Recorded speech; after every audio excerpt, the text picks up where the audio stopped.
Hey guys, what's going on? This is Redemption once again with a new Yu-Gi-Oh! Duel Links video. In this one I will talk to you about 6 differences between good, average and bad duelists in Yu-Gi-Oh! Duel Links. Now the point of this video is not to make any of you feel bad if you fall into the bad category at any given point. It is to encourage you to improve, and hopefully with these tips you will soon get better.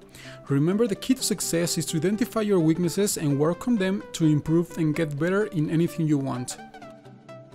Now, in my opinion, there are 6 basic points that differentiate duelists in Duel Links, these being related to deck size, skills used, card activation timing, attention pot in the actual duel, card knowledge and deck construction. So without further ado, let's begin with 6 differences between good, average and bad duelists in Yu-Gi-Oh! Duel Links. Number 1. Deck size. Everyone knows that the less cards you have in your deck, the more probabilities you have to draw your crucial cards. That's why everyone gets so mad when goes against 30 card decks and they top deck the only card that would help them in a specific situation. A common thought among new players is that the more cards they put in the deck, the best chance they have to win, because every card they put isn't useful or seems powerful. Thing is, scenarios can vary and most likely the cards they draw won't help them in the specific situation. That's why decks should be optimized to run less cards possible, 20 in Duel Links, to increase the chance of pulling the needed card. Let's see some examples of this. Let's say you are playing Gravekeepers. The dream in a Gravekeeper deck is to open with a Recruiter in your hand to let the fishing begin. Now, in a 20 card deck, like this one, the probability to get a Recruiter in the first 2 turns is 60.09%, but if you run 30 cards in your deck, the probability to get a Recruiter within your first 5 cards falls to only 43.35%. That's less than 50%, and that's bad, because statistically speaking, you will have to draw 10 cards in order to have over 70% chance, which is a decent percentage, to draw your first Recruiter. But being Duel Links a fast format of the game, you could lose before you even get to draw one of the 3 copies that you are running. A bad duelist just throws whatever card seems with a good effect and runs 26 to 30 cards in the deck. An average duelist has decent understanding on how the game works and puts 21 to 25 cards in the deck. A good duelist optimizes and analyzes the size of the deck needed for his or her strategy and runs 20 cards in the deck. There are some exceptions to this rule, like Scholar decks for instance, in which you need the most cards in your graveyard to destroy your opponent's monsters, but those kind of decks run engines like Magical Merchant and searches like Raimei and Doomdog to fish the desired cards, and even when they run 30 cards, they run very fast. So first point, keep your deck as thin as possible, and keep this in mind, thinning is winning. Number 2. Skills used. When we start the game and as we level up our characters, we are given some skills that are good, like Kava's Peak Performance, Mako's Mythic Depths or Pegasus Mindscan, but in order to get the best skills in the game, we need to farm the crap out of it. Skills like Mice Harpy's Hunting Ground, Joy's Last Gamble or Yami Yugi's Destiny Draw need to be farmed for, but to be honest are so much worth the effort once you get them. One of the worst things you can do is to jump into ranked PvP expecting to do well with skills like LP Boost Alpha, which, contrary to what one would think, that extra 1000 life points doesn't give you any advantage at all against meta skills like Harpy's Hunting Ground, Beatdown or even Mythic Depths. There is no possible point of comparison between 1000 extra life points and the ability to pop back row by only summoning a Harpy Lady. So try your best to go for the best skills in the game for your decks. You will see the massive difference of running a hard-earned 3-star demotion against a poor soul running any LP boost. Number 3. Activating cards in the wrong step. Now this is huge, guys, I cannot stress this enough. This is a common mistake seen in lower ranks and new players. Cards like Enemy Controller or Mirror Wall being activated in the attack declaration, giving the opponent chance to respond with cards of his own, totally screwing up your plays. A bad duelist will always do this, waste cards by the sole action of activating them in the wrong step of the turn, and will always have his toggle button to auto, either by being lazy or even ignoring its existence at all, skipping crucial steps that take place in each player's turn. An average duelist will sometimes have toggle button to on, but won't think enough about how and when the card should be activated. A good duelist, on the other hand, will most of the time have his toggle set to on except for mind gaming his opponent, more on that later, and will always activate the cards in the right step of the turn. For instance, enemy controller and super rush headlong in the battle step, and mirror wall and rising energy on the damage step. You need to know when is the appropriate time your card should be activated. Here is the general rule. Normal, continuous, field, equip, and ritual spells can only be activated during your turn and mostly your main phase unless they specify otherwise.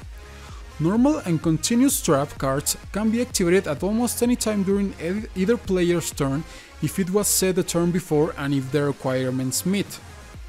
Quick play spell cards are sort of a hybrid between spell and trap cards. During your turn they can be activated from hand at any time, but they can also be used on your opponent's turn if they are set. This makes quick play cards very flexible, as they can serve as traps on the opponent's turn. Counter traps are unique in the fact that only other counter traps can be activated in response to them. This makes them potentially the most powerful type of card in the game, in as much as only a few cards can stop their activation. Now, every card has a speed. There are 3 speeds in Yu-Gi-Oh! That you should know about. Spell speed 1 effects are the slowest effects in the game. These include normal, ritual, equip, continuous and field spell cards, along with many other monster effects. These cannot be activated in response to any effects, even themselves. Spell speed 2 effects are faster. They include normal and continuous traps, quick play spells, along with certain monster effects, which usually include the phrase during either player's turn or are described as quick effects. These effects can be used in response to spell speed 1 and 2 effects and follow normal chain rules. Spell speed 3 effects are the fastest in the game. Only counter traps have this speed and they can be activated in response to all 3 spell speeds. Only counter traps can respond to other counter traps, which means that these usually denote the end of a chain. So keep this in mind, investigate when is the absolute latest step you can activate your card, and you will leave your opponent with less options, getting an advantage on the duel. Number 4. Paying attention to activatable cards. Now, even though this is tricky and requires some practice, it's a really important fact in becoming a good duelist. Mostly like poker, in which you try to read your opponent's face to find if he has a good hand, in Duel Links, even when you can't see your opponent's face, you need to pay attention to every play and every single card activation. Thanks to Duel Links being an automated game, there are clues that you can look for to use to your advantage. A bad duelist would summon or set a card and not even notice if there was a delay between that and he being able to do something else. This will lead to him attacking mindlessly into a super rush headlong or another trap that his opponent set for him. An average duelist will sometimes notice the delay but won't give any real importance or thought to it. A good duelist will pay attention to the delay after each move and consider every possibility before going in. A good duelist will even turn his toggle to off, sometimes to mind game his opponent into thinking he has no activatable card, so his opponent won't get a delay after summoning a monster and will attack feeling safe, running into a mirror wall set by the good player. One example, let's say you are going against a blue eyes deck. Your opponent has a Vanguard of the Dragon and one back row set. If you summon a monster and immediately after you are able to do something else, you can be sure it's not activatable. It means it's not a mirror wall, windstorm, econ or any of that kind. In that scenario, you can almost be sure it's something like Champion's Vigilance, which won't do anything against the play you're about to do because it needs a blue eyes on the field to be activatable. This way of playing and thinking every move will make you become a better duelist in Duel Links, granting you more wins each time and the chance to outplay your opponent more frequently. Number 5. Reading cards. We as a human sometimes have the bad habit of not reading what's in front of us, or even reading it without really paying attention to it, leading to a bad decision in future actions. This applies as well to Duel Links. A lot of the time I run into decks playing senseless cards that don't do anything but harm the deck and won't contribute to any win condition.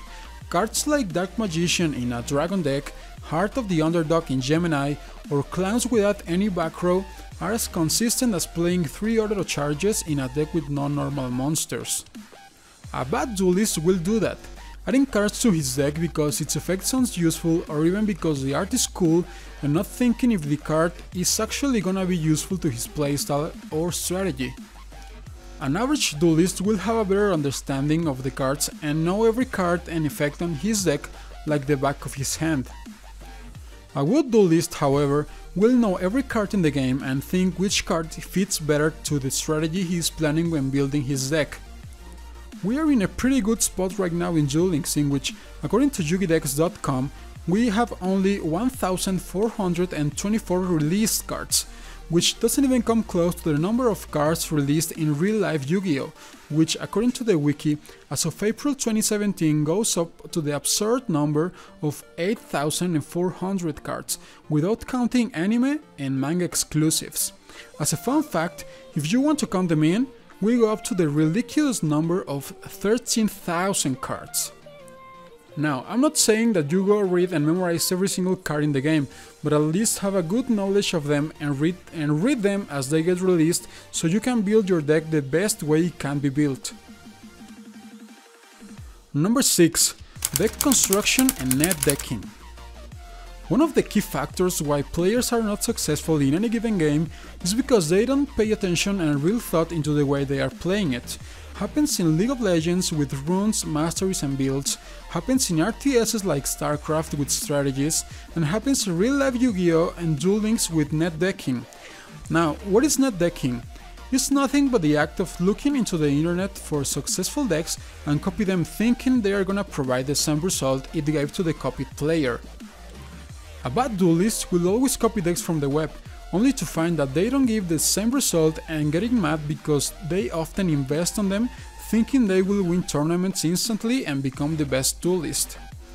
An average duelist thinks why the deck he is watching is being successful and takes the idea from the source, making some variations according to his playstyle. A good duelist is who net deckers copy. They are the ones creating new decks, coming up with new successful strategies and sharing them with everyone else afterwards. It's needless to say that the more thought you put into your decks and strategies, the better duelist you're gonna be. So read your cards, watch videos, streams, read articles and innovate. These tips will help you improving yourself and have a chance at the super competitive future tournaments to come in Duel Links. I hope you did learn a thing or two with this video. It was mostly made for those of you who are new to the game and want to improve. A bad duelist doesn't need to stay as a bad duelist, and every good duelist once started out as a bad one until they studied and put hard work into improving themselves. That's gonna be it for this video, guys. I hope you enjoyed it and found it useful. If you did, click that like button, subscribe for future content. This is Redemption, and I will be seeing you on my next Duel Links video. Peace out.